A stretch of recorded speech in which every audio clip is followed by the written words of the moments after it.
My ex, who cheated and left us in the dust years back, suddenly shows up at my door with some other guy's kid, trying to act like we can be a family again. I just slammed the door in her face. So here's the deal. My ex-wife Rachel, who's 35, and I, a 35-year-old guy, crossed paths back in our mid-20s when I was about 20. We were both at the same company, and that's where our paths crossed. So we dated for 2 years, then tied the knot, and in just 3 years of being married, we welcomed 2 daughters who are now 9 and 7. Time flies, right? The second pregnancy caught her off guard, and she wasn't thrilled about it. Still, she chose not to terminate it, despite my reassurance that I would have been fine with that decision. I figured it was best not to put her in a situation she wasn't comfortable with.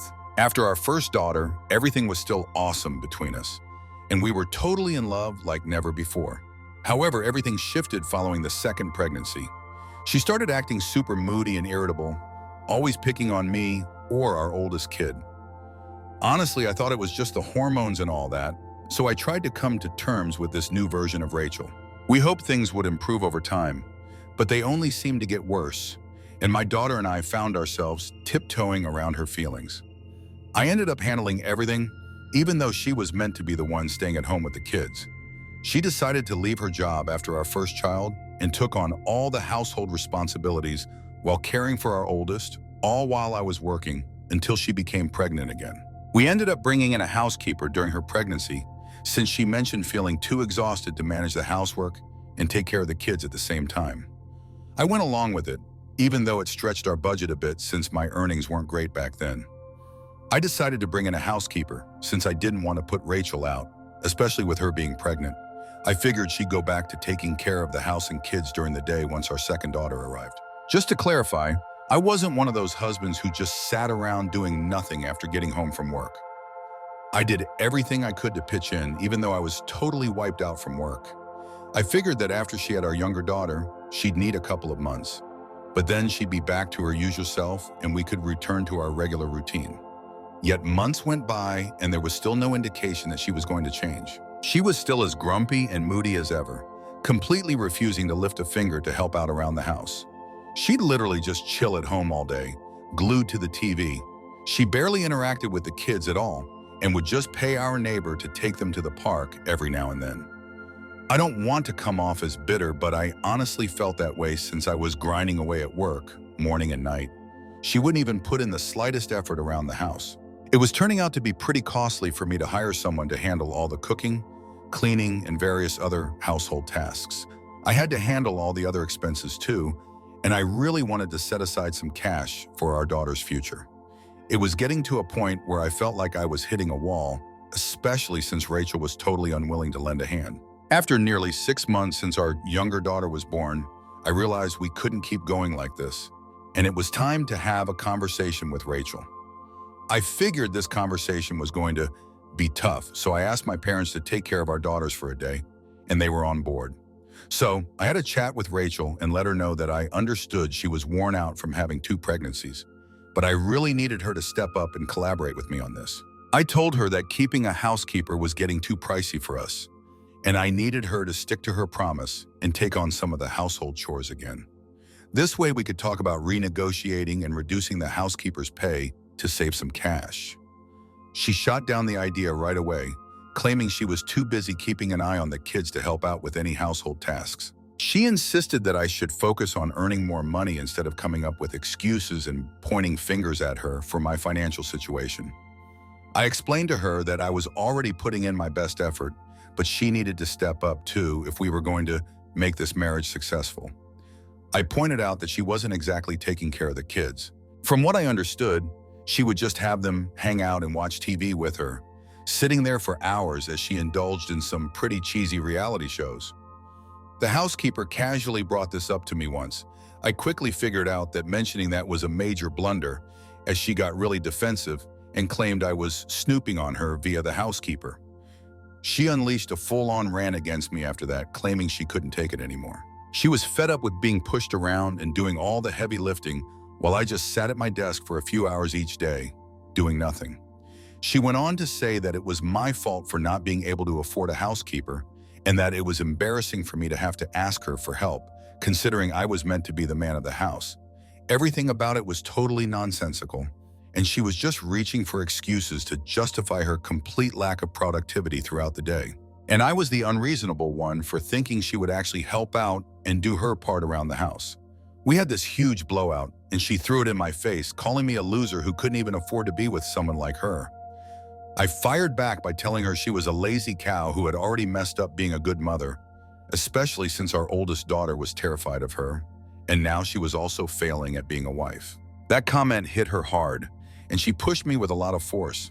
I totally wiped out and crashed into the coffee table, smashing the glass and hurting myself pretty badly. I was taken to the ER in a hurry, and she just kept saying sorry and crying the whole time. Fortunately, it was only my back that got banged up, and thankfully, it was just some superficial injuries. Still, I could have really messed myself up, and my trust in Rachel took a hit. I explained to her that she needed to find a new place to live because I couldn't trust her around children. There was always a risk that she might lose her temper and potentially hurt them. I asked my parents to look after our daughters while Rachel was around, but for a whole week she kept complaining and insisting it wouldn't happen again. Honestly, I had just lost trust in her. I was on the verge of filing for divorce, but she pleaded for another chance. By the end of the week, we agreed that she would move in with her parents for a while and seek therapy. She could only move back in with us once a medical professional had given her a clean bill of health. Clearly, there was something off with her because genuinely happy people don't behave like that. But she was open to addressing it and improving herself. I didn't want my daughters to miss out on having their mother around, so I decided to hold off on the divorce and give our marriage another chance. We were trying to work things out with marriage counseling while living apart, but in the end, it all felt pointless since she ended up cheating on me. So my folks decided to move in with me to lend a hand with my daughters while Rachel was staying at her parents' place. We started attending weekly marriage counseling sessions, and for a time it felt like things were really improving. I reached out to her therapist, and they mentioned that she had been dealing with postpartum depression, but thankfully she was on the mend. She had developed intense anger issues, something she never experienced before. Things really escalated when she pushed me, and that was a serious wake-up call for both of us. This continued for nearly a year, and at about the 6-month point, I even permitted her to see our daughters while I was there to supervise. It was nice to see her gradually returning to her old self again. It honestly seemed like things were turning around for us, and we might actually be able to make this work. Out of nowhere, she just ghosted our counseling sessions, no explanation given. She stopped replying to me, but I was aware she was making strides because her therapist kept me in the loop. I couldn't wrap my head around it, and for weeks I kept reaching out to her, but she just brushed me off, insisting she needed some time alone. After nearly 3 months of her dodging me, I finally made the move to drop by her parents' house. I didn't go there before because her parents were not fans of mine and thought I was the reason their daughter was acting all wild and losing her mind. She mentioned it would be best if I stayed away while she was living with them, as it would only stir up drama, and that's the last thing we needed. So I totally ignored that rule and went to see them anyway because she had been acting all distant and skipping out on counseling sessions. Even when she would pop in from time to time, she always seemed so disinterested, and I just couldn't wrap my head around it. Every time I reached out to her in person, over the phone, or through text, she kept insisting that everything was totally fine. It was pretty clear from how she was acting that she was definitely keeping something from me. So I rolled up to her parents' place, thinking she'd be chilling at home. But nope, she was MIA. I asked her parents where she was, and they just shut the door in my face, saying they couldn't tell me anything. I could sense they were having a good time, but something felt off to me, so I made the call to Rachel while I was right outside her parents' place. I called her a bunch of times, but she just wouldn't answer. The more I waited, the more paranoid I got, so I figured I'd just sneak around the house and find a way in myself. I made my way to the backyard, knowing her parents often left the kitchen door open. But I didn't even have to go that far. I saw Rachel just chilling on the swing in their backyard. The unfortunate part was that she had her back turned to me while he was getting cozy with some guy I didn't know. It's been ages since I last saw them, but that memory is etched in my mind. It was honestly the worst moment I've ever experienced, and I still can't shake it off to this day. The dude she was all over pulled away the moment he spotted me, and by the time Rachel glanced back, I was already heading to my car. She came up to me and tried to get me to stop, but I was so stunned that I couldn't process a single word she was saying. She reached out to grab me, but I pushed her away and made it clear I didn't want to be touched. She backed off, and I got back to my car and started heading home. I cut off all contact as soon as I got home, not wanting to hear any explanations. I also told my parents to start looking for a lawyer and to fill them in on what I had just seen at Rachel's parents' place. I hadn't seen or heard from her at all until we had to sit down with the mediator assigned by the court for our divorce settlement. At that stage, I felt like a machine, just going through the motions for my daughters while being totally emotionally disconnected. I was completely numb when I learned that Rachel was giving up her parental rights. It was clear she had decided she didn't want to be part of our lives anymore. So she's into this guy, let's say his name is Brian, the one I spotted her with the other day. He was her childhood buddy, and even though they drifted apart after high school, they found their way back to each other when she moved back in with her folks. It seems she had developed feelings for him. Her parents were on board with this, which likely explains why they were correct about her sneaking a makeout session with him in their backyard, even though she was a married woman with 2 kids. So it turns out they always wanted her to be with Brian, and now they're just thrilled that Rachel is finally putting herself first and going after her own happiness. Like she ever had any other option, right? The whole divorce dragged on forever. Even with her cheating, she was still trying to get alimony. After a lengthy battle, my lawyer and I put in the effort to ensure that she walked away with nothing in the divorce. Everything was rightfully mine, considering I had been the one covering all the expenses while she just sat at home watching TV. It's been 5 years since the divorce was finalized, and we achieved our objective of ensuring she left with nothing. The months I spent going through the divorce were incredibly tough, but I knew I had to stay strong for my daughter. She relied on me, and I was all she had. My parents have been incredibly helpful and supportive, and I can't express enough gratitude for their presence as I balance work and caring for my kids. 5 years have passed, and while the divorce felt like the end of the world at the time, I can honestly say I'm grateful for it now. I honestly believe that if I hadn't made the choice to part ways with Rachel, I wouldn't be where I am now. Things have been going on great for me lately, and I'm in a significantly better spot now in every way. We've upgraded to a larger house since my pay has improved, and now I only have to spend money on myself and my daughters. My folks are nearby and swing by every now and then too. I've got some awesome friends who really care about me, and my daughters couldn't be happier. Honestly, that's all a guy really needs, and I'm just super grateful to the universe that things are finally looking up for me. That was the case, at least, until Rachel reappeared a few days back. The kids were at school, and I was just about to head out for work when I opened the door. Suddenly, the doorbell rang, and there was Rachel standing outside with a boy next to her. The kid looked like he was barely 3 or 4, and it was pretty clear he had to be Rachel's little one. I was totally caught off guard when I saw her outside my door. I was still wrapping my head around it when she broke down in tears and said she wanted to apologize and fix things between us. She said she was finally ready to be a family again and give our marriage another shot. I was totally shocked to see her back after all this time, and now she thinks she can just decide to give our marriage another shot, like it's all on her to make that call. In an instant, I made my choice and closed the door, not wanting to deal with whatever was going on. But before that, I made it clear to her that this was no longer her family. Once she cheated on me with Brian, I felt like I had already stopped being her husband. The divorce was merely a formality. She had relinquished custody of her daughter, so she no longer had the right to call us her family. Once I said that, I closed the door and told her to leave because I didn't want her on my property at all. I totally get why you'd want to let loose on her, especially when you're that mad, but holding back for the kids' sake shows some serious restraint. After I shut her out, I could hear her wailing outside my door for a few minutes. I chose to ignore it, and once I was sure the coast was clear, I headed off to work. I put in a lot of effort to avoid dwelling on it, knowing that doing so would only undermine my determination, and I couldn't let that slip away. I nearly managed to erase the memory of Rachel ever coming to my place. As soon as I got home from work, my parents called me up, wanting to know why I had turned her away. I heard that Rachel reached out to them after I rejected her and closed the door on her, and apparently, she was really upset about it. So my parents mentioned that they were the ones who shared my new address with her. They encouraged me to let her visit since she was going through a divorce with Brian, and finally had an opportunity to mend things between us. I heard that Rachel reached out to them about a month ago, and apparently, this has been in the works for a while now. My parents thought it was high time I considered my kids, insisting that my daughters needed a mother, and they believed there was no one better than Rachel for that role. So they figured she was worth another shot and gave her the lowdown on how to track me down and what to say when she did. I was super frustrated with them for stepping in like that.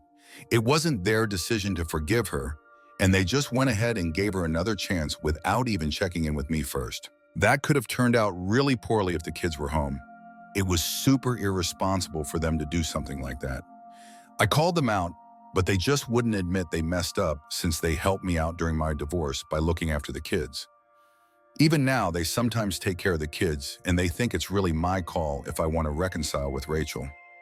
But they had just as much right to determine what was best for the kids, and I couldn't strip that away from them. I found it absurd that they thought otherwise, considering they were my daughters, not theirs. I appreciate everything they did for me during my divorce, and I'll always be grateful. But I really don't think it was their decision to bring Rachel back into my life.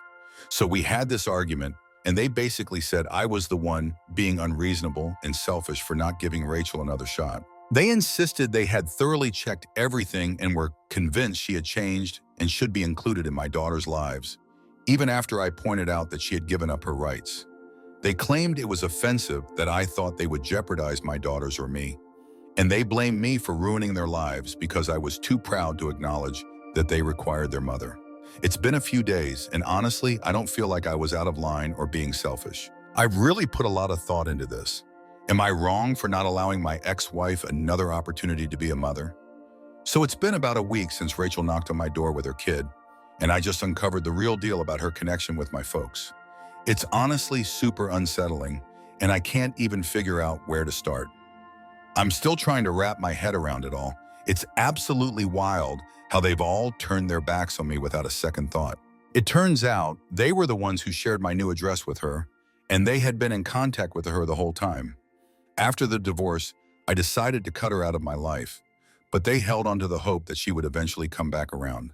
They barely said a word, maybe just once a month. That was all it took for me to feel completely let down. Brian had forced Rachel to relinquish her rights after she was effectively sold with the divorce papers. He presented her with an ultimatum. She could either cut ties with her family and start anew with him, or maintain contact with her kids and battle for custody, which would mean leaving him in the process. My parents said it was a tough decision for her to make, but she chose to go with Brian, starting a new family with him rather than staying with the one she already had. So my parents mentioned that Rachel reached out to them right after I filed for divorce. She wanted to share her situation and ask for their help because she was hoping to keep in touch with her kids on the down low. She mentioned that she felt trapped by both of us and, regardless of the outcome, she wouldn't be able to see her kids.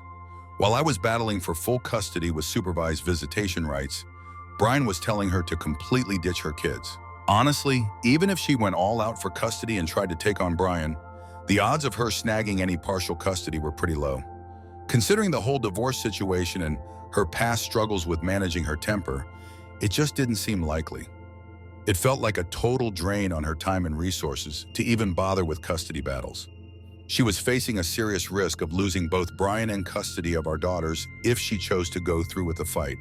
So my parents got involved. She met with them privately and basically pleaded for them to help her stay connected with her daughters and be the link between them. She knew that once she gave up her rights, there would be no chance for visits, much less any kind of supervision. However, my parents had other intentions and were looking to take advantage of that. They totally pulled it off and kept me in the dark for a long time by sneaking around to let Rachel meet our daughters. They felt compelled to act because Rachel's situation resonated with them, and they understood that it wouldn't be right to separate a mother from her children. They've been betraying their own son for years, and it seems like their conscience is completely unbothered by it. They mentioned that every time I dropped the kids off at their place, they would have Rachel come over to hang out with them. My kids never mentioned that they were seeing their mom because my parents would sweeten the deal with toys and candy, keeping them quiet about it. Whenever I asked my daughters about their time at their grandparents' house, they would always say they played games with my grandparents and their friend. I always thought they were just talking about my parents' real friends that I already knew. But it turns out that's what my parents told my daughters to call their mother if I ever asked them about their day. I was shocked to find out that my daughters had been dishonest with me too. But I chose to forgive them since they're still just kids. And also because Rachel and my parents had totally coerced and pressured them into staying silent. Once I found out the truth from my parents, I confronted my daughters about whether they had been seeing their mother without my knowledge. They broke down in tears, saying they couldn't reveal anything because they feared divine punishment if they did. It seems like Rachel and my parents really hammered it into their minds that there would be serious repercussions if they revealed the truth, which explains their constant secrecy and ambiguity from the start. I felt like such a bad dad for not checking in with my daughters about which of my parents' friends they were hanging out with. It could have easily been someone else. You know, there's someone out there even more dangerous than Rachel, and I had no idea. I'm done with this situation and taking action by getting a restraining order against all of them. I've got solid proof of this because my parents emailed me to set the record straight just a few days after our argument. They thought the email would open my eyes to how desperate Rachel was to keep her daughters while holding on to what she believed was the love of her life. And that would somehow lead me to forgive everyone involved. But all it did was open my eyes to the fact that everyone here was just a deceitful little liar. And I couldn't trust anyone anymore. It's pretty wild how Rachel gave up her parental rights and now has to sneak around to see our kids like she's doing something wrong. It all happened because Brian was against her having any connection with her former family. He was meant to be her one true love. But now they're getting divorced, and it all feels like it was for nothing. So they had a kid together, but my parents say that Brian is totally checked out now. He got a job offer and is planning to move away in a couple of months, leaving her and the kid behind. Rachel recently got back to work, and their son just started kindergarten here, so she was really against moving with him. That's been the main reason for their ongoing fights. Everything reached a breaking point 3 months ago when Brian dropped the bomb that he was finished and was taking that job, packing up and moving out. He was totally over the idea of being a family man because it was obvious that it would require him to give up his own future and happiness just to keep her satisfied, and he just wasn't down for that. This was all designed to evoke sympathy for Rachel, but honestly, it just made me feel like justice was finally delivered. I've already talked to my lawyer, and the petition for the restraining orders is officially filed. I've had a serious talk with my daughters about everything, and I've made it clear that from now on, they won't be seeing their grandparents or their mother again. They appear to be fine with this situation for the time being, but we're definitely planning to hit up therapy and sort things out. I'm pretty sure this has been tough for them, and it probably has been a real struggle for the last 5 years. But this is where it all stops. Update 2. Hey everyone, I really appreciate all the support and concern from everyone here. I'm super thankful for all the amazing messages and good vibes people have been sending to my daughters. So my parents and Rachel just got hit with restraining orders, and they've got to show up in court soon. Wild, right? I have no clue what they think about all this since I've cut off all communication and told my friends to steer clear of them in case they try to reach out. I've definitely stepped up the security at my place and have been working from home for a few days now. I reached out to my daughter's school and filled them in on what's been going on. At first, I wasn't planning on sending them to school for a few days, but I didn't want their education to take a hit because of Angel and my parents. So now teachers have to watch over them and make sure no one but me can take them home after school. I'm putting in all my effort to ensure they can't reach us because I have no doubt they'll attempt it. Things have been going so, and I'm really hoping that once we get that restraining order, they keep their distance. Update 3. Hey everyone, just a quick update. We managed to get that restraining order. For the next 5 years, those 3 crazies will have to stay away from me and my daughters. Feeling relieved. Unless they're ready to deal with some serious fallout, of course. I'm definitely sticking with all the security measures I put in place for now. The last time I saw them, they seemed really angry, and I'm not about to take any chances. My daughters and I are going to family counseling sessions, and I really believe we're going to see some significant progress in the next few months. We've definitely made some solid strides already. Honestly, my main focus right now is just making sure my daughters are happy, and that's all that matters to me. We really appreciate all the good vibes, so keep them coming. We could use it.